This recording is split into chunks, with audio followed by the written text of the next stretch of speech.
Kun ham sovib ketdi. O'g'lim, pechkamizda dud bo'ronlarini tekshirib qo'yganmisan? Dadasi uyda elektropech ishlayapti.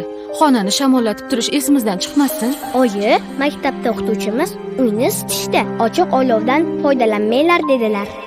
Hurmatli yurtdoshlar, uyni isitishda ochiq olovdan aslo foydalanmang. Elektr va boshqa turdagi isitgich pechlarni ishlatganda xonani tez-tez shamollatishga e'tiborli bo'ling.